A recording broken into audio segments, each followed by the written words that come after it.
Hari ini heboh tentang larangan dari FDA, Food and Drug Administration dari US. FDA itu seperti BPOM ya kalau di Indonesia.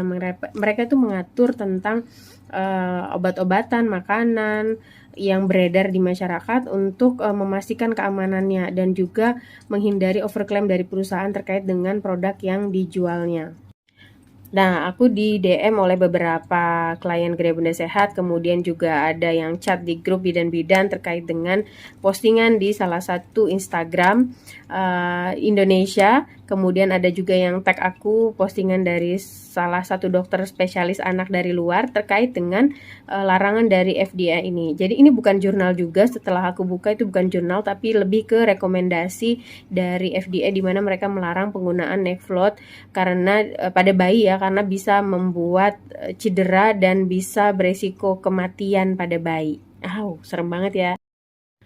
Nah, di kedua postingan ini membahas tentang bahaya cedera pada leher, kemudian tenggelam, mati lemas pada bayi. Dan ternyata di postingan yang kedua ini, salah satu dokter dari luar negeri itu, aku baca komen-komennya juga banyak yang positif, bagaimana mereka punya pengalaman terkait penggunaan pelampung pada bayi itu. Nah, di sini juga ada salah satu komen yang menceritakan pengalamannya, anaknya juga anak berkebutuhan khusus yang menggunakan itu dan aman. Lalu dokternya ngasih rekomendasi, ini 3 pelampung yang rekomendasi dan ini linknya.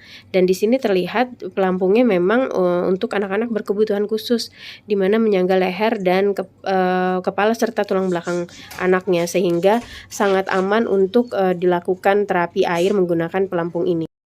Mengingat rekomendasi dari FDA yang aku baca sebelumnya, bahwa memang intinya di situ tidak merekomendasikan terutama bagi anak-anak berkebutuhan khusus seperti spina bifida, atrofi otot tulang belakang tipe 1, Down syndrome atau cerebral palsy.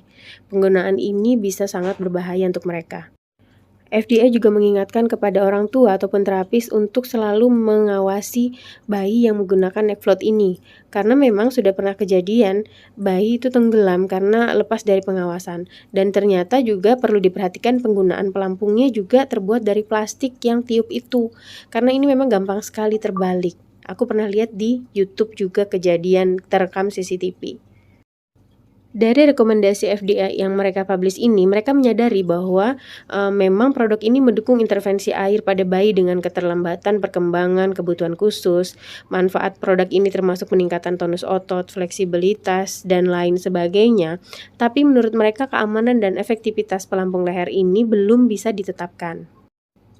Nah, mari kita lihat. Ini jurnal penelitian ilmiah di beberapa kita bisa cari di internet banyak sekali, dan ini adalah salah satu yang sumbernya dari Depkes RI ya.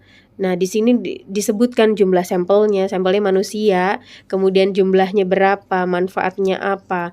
Jika terjadi cedera ataupun masalah juga pasti akan dipublish juga di jurnal-jurnal ini. Kemudian banyak sekali jurnal yang membahas tentang manfaat dari baby spa atau terapi air menggunakan Necring ini. Terkait keamanan, pastikan kita membawa anak kita ke tempat yang berlisensi, perhatikan penggunaan tools, termasuk perlengkapan lainnya untuk bayi kita, karena semua pasti ada resikonya.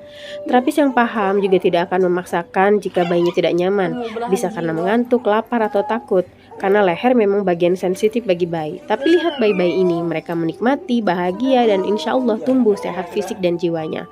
Sebagai pertimbangan, layaknya kita memberikan vaksin pada bayi kita, pasti ada resiko yang harus kita ketahui, tapi juga ada manfaat yang kita mau ambil. Begitu pula baby spa dan penggunaan Nextflot.